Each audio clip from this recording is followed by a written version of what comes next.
Hi friends, आज की इस वीडियो में हम लोग बहुत ही इम्पोर्टेंट क्वेश्चन को सिद्ध करने के लिए जा रहे हैं। क्वेश्चन ये है, ये बार बार एग्जाम में पूछता है, बोर्ड के एग्जाम में 10th क्लास में, कि सिद्ध करे कि √3 एक कौन सी संख्या, √3 एक अपरिमेय संख्या है। सिद्ध करें कि √3 एक अपरिमेय संख्या है। क्वेश्चन हम लोग का ये है। अब देखिए, इस क्वेश्चन को जब मैं करा दूंगा, आप सिद्ध कर लीजिएगा, तो इसके जगह पर पूछ सकता है आपसे √2, √5, √7। ठीक है, ये तीनों में से सबसे ज़्यादा चांसेस होता है √3 का और √5 का पूछने का। तो एक ही कर लीजिएगा, आप कोई भी दे देगा, √11 दे दे, √13 दे दे, √17 दे दे, ये सब अपरिमेय संख्या है। आप लोग एकदम बेहिचक प्रूफ कर लीजिएगा। बस इसको सबसे पहले ध्यान दीजिए, √3 को आप कैसे करिएगा कि एक अपरिमेय संख्या है।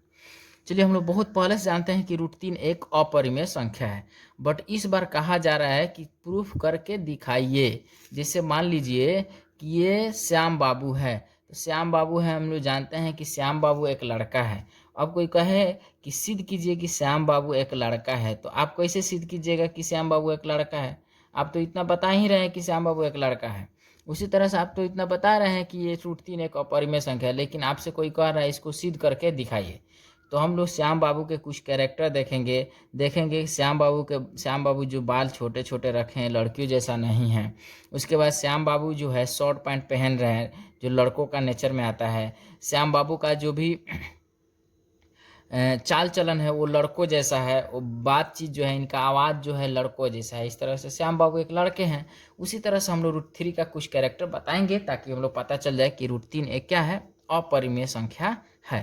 तो चलिए हम लोग सबसे पहले इसको देखते हैं कैसे लिखेंगे। थोड़ा सा समय के लिए मान लेंगे कि श्याम बाबू एक लड़का नहीं है, लड़की है। तो जब लड़की है तो कहेंगे कि चलते हैं लड़की का कुछ कैरेक्टर दिखाते हैं कि इसमें है कि नहीं है। तो लड़की का कैरेक्टर दिखाएंगे, इसमें ज़बरदस्ती दिखाएंगे, लेकिन नहीं दिखेगा तो कहेंगे श्याम बाबू एक क्या है, लड़के हैं। उसी तरह से मान लेंगे कि √3 एक क्या है, एक परिमेय संख्या। पहले क्या मान लेंगे, एक परिमेय संख्या। तो लिखेंगे यदि संभव हो तो माना कि √3 एक परिमेय संख्या है। कौन संख्या मान लेंगे, परिमेय संख्या है, राइट। जब √3 एक परिमेय संख्या हम लोग मान लिए, इसलिए ध्यान दीजिएगा, इसलिए √3 बराबर लिखेंगे P/Q। क्योंकि स्टूडेंट हम लोग जानते हैं कोई भी परिमेय संख्या जो होती है अंश बटा हर के रूप में होती है, यानी P/Q के रूप में होती है। तो ऊपर वाले को क्या मानेंगे, अंश को P और नीचे वाले हर को Q। तो यहाँ लिख देंगे जहाँ P तथा, ये P लिखे हैं, P तथा Q दोनों सह अभाज्य पूर्णांक है, तथा Q बराबर नहीं है 0 के। ठीक है ना, Q बराबर नहीं है 0। अब देखिए, ये मेन चीज हम लोग को समझना है, सह अभाज्य पूर्णांक ये क्या होते हैं। ठीक है ना, सह अभाज्य संख्या है। तो हम लोग मतलब 6th क्लास में ही पढ़े हुए हैं, 5th क्लास में पढ़े हैं सह अभाज्य संख्या है। वैसी संख्याएं जिनमें सिर्फ और सिर्फ एक कॉमन होता है, दूसरी कोई संख्या कॉमन न हो, यानी उभयनिष्ठ गुणनखंड न हो, उसको हम लोग कहते हैं सह-अभाज्य संख्या। जैसे देखिए, इसको आपको नहीं लिखना है एग्जाम में, मैं रफ करके इधर बता दे रहा हूँ सह-अभाज्य संख्याएं क्या होती है। ठीक है ना, चलिए सह-अभाज्य संख्या, जैसे मान लीजिए 5 और 6 का आप एलसीएम निकालिएगा तो 5 और 6 का एलसीएम का मतलब हुआ कि 5 और 6 में किस किस संख्या से भाग लग जाती है, तो एक से ही लगेगा, दूसरा कोई संख्या तो नहीं है। उसी तरह से आप बात कीजिए 9 का, और एक और संख्या ले लेते हैं 13 का। तो 9 और 13 दोनों में किस संख्या से भाग लग सकता है, एक ही वह कौन सी संख्या है जिससे दोनों में भाग लग सकता है। तो 9 और 13 दोनों में मात्र एक ही एक ऐसा संख्या है जिससे दोनों में भाग लग सकता है। इस तरह से ये सहअभाज्य संख्या हुआ। उस तरह से दो सहअभाज्य संख्याओं का एलसीएम एचसीएफ कितना होता है, एक। अब एक यहाँ एग्जाम्पल देखिए 6 और 8, दोनों में किस संख्या से भाग लग सकता है, तो एक से और एक दो से भी दोनों में भाग लग सकता है। इसलिए ये 6 और 8 सहअभाज्य पूर्णांक नहीं है। तो हम लोग पी और क्यू को दोनों को क्या माने हैं, सहअभाज्य पूर्णांक माने हैं। और नीचे क्यू किसके बराबर नहीं है, 0 के। अब इसको क्या करते हैं हम लोग, वर्ग करेंगे, लिखेंगे वर्ग करने पर, यानी स्क्वायर करने पर। तो वर्ग करेंगे तो यहाँ लिखेंगे ऐसे √3 का वर्ग, इधर लिखेंगे p बटा q का वर्ग, ठीक है ना। तो देखिए √3 का वर्ग जो होगा इससे हो जाएगा केवल 3 हो जाएगा, स्क्वायर से रूट कट जाएगा, और p बटा q का वर्ग हो जाएगा p स्क्वायर बटा q स्क्वायर। अब हम लोग क्या करेंगे, q को इधर ट्रांसफर कर देंगे, तो ये हो जाएगा q स्क्वायर बराबर p स्क्वायर, इक्वेशन फर्स्ट। तो इक्वेशन फर्स्ट में हम लोग क्या दिखा दिए कि q स्क्वायर जो है 3q स्क्वायर जो है p स्क्वायर के बराबर है। अब चलिए देखिए क्या करना है।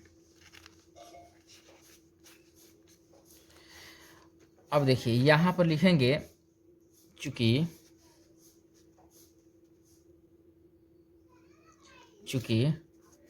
3 लिखेंगे, चूंकि 3 ये p ना है, p स्क्वायर को विभाजित करता है, ठीक है। इसलिए 3 p को भी विभाजित करता है। जब 3 क्यू स्क्वायर को विभाजित करता है तो 3 p को भी विभाजित करता है। ये एक थ्योरम है। यदि कोई अभाज्य संख्या किसी संख्या के वर्ग को विभाजित करती है ना, तो स्टूडेंट उस संख्या को भी वो विभाजित कर देगी। ये इसका थ्योरम है। यदि कोई अभाज्य संख्या, तो 3 तो अभाज्य संख्या, यदि कोई अभाज्य संख्या किसी संख्या के वर्ग को विभाजित करती है तो वो उस संख्या को भी विभाजित करती है, राइट। यहाँ पे 3p स्क्वायर को विभाजित करता है, चाहे करती है लिख सकते हैं आप लोग।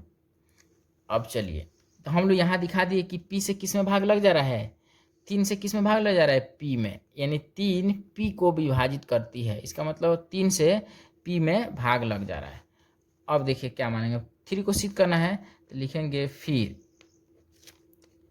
p बराबर 3ab, चाहे कुछ भी मान ले, m मान लेते हैं, 3m माना, ठीक है। p को किसके बराबर मानेंगे, अब 3m के बराबर। अब फिर लिखेंगे वर्ग करने पर,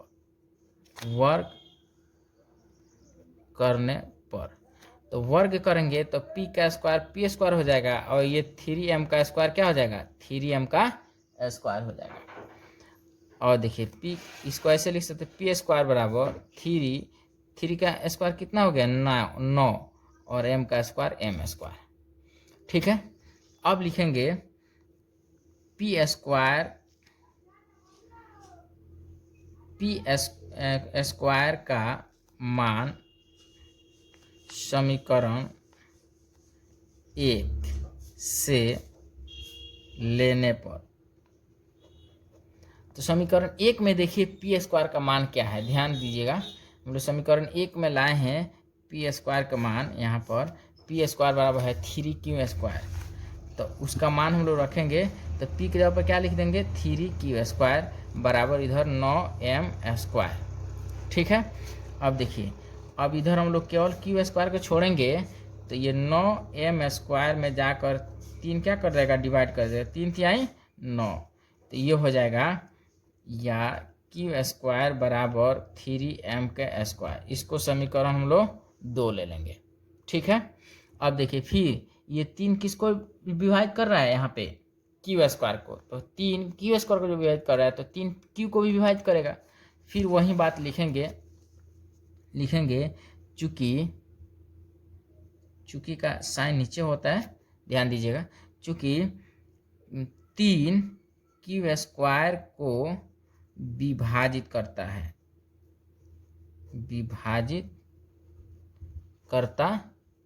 है, इसलिए 3q को भी विभाजित करता है। लेकिन ध्यान दीजिए, हम लोग यहाँ पर क्या माने हैं, सअभाज्य पूर्णांक। q p और q दोनों क्या है, सअभाज्य, p और q दोनों सअभाज्य पूर्णांक माने हैं। और हम लोग सअभाज्य यहाँ समझे हैं कि जिन दो संख्याओं में केवल एक से ही भाग लगे, दूसरे की संख्या से भाग नहीं लगे, उसको हम लोग क्या कहते हैं, सअभाज्य संख्या। लेकिन यहाँ देखिए हम लोग दिखा दिए कि 3 से p में भाग लग जा रहा है, क्योंकि यहाँ पर हो गया 3p को विभाजित करता है। और यहाँ दिखा दिए कि 3 से q में भी भाग लग जा रहा है, यानी 3q को भी विभाजित कर देता है। अतः 3p को विभाजित कर दिया यहाँ पे, और यहाँ 3q को भी विभाजित कर दिया, ठीक है ना। जो क्या है, हम लोग के जो मान्यता यहाँ पे है, जो सअभाज्य पूर्णांक की यहाँ मान्यता है, उसका क्या हो गया, विरोध हो गया। तो इसलिए हम लोग अब इसी थ्योरी पर लिखेंगे, यहाँ पर लिखेंगे लेकिन यह हमारी मान्यता के विरुद्ध है, ठीक है। अतः √3 एक अपरिमेय संख्या है, सत्यापित। ये हमेशा हर साल पूछा जाता है, इसको आप ध्यान से एक क्वेश्चन को थोड़ा सा मेहनत कीजिएगा। देखिए, इसको आप सबसे पहले 5 बार देख कर बनाइए, उसके बाद 5 बार अंदाजिए बनाइए, आपसे याद हो जाए, बन जाएगा। उसके बाद आप √2 को, √5 को और √7 को सिद्ध कर लीजिएगा, कभी नहीं मिस्टेक कर पाएंगे आप, और एग्जाम में एकदम हूबहू बनाकर चले आएंगे। चलिए, वीडियो अच्छी लगी हो, क्वेश्चन आंसर समझ में आया हो, आपको यूजफुल लगा हो, तो ही आप चैनल को सब्सक्राइब करें, अन्यथा सब्सक्राइब न करें। और अच्छी लगी हो सब्सक्राइब के साथ साथ शेयर भी कीजिए और वीडियो को लाइक भी कीजिए। धन्यवाद।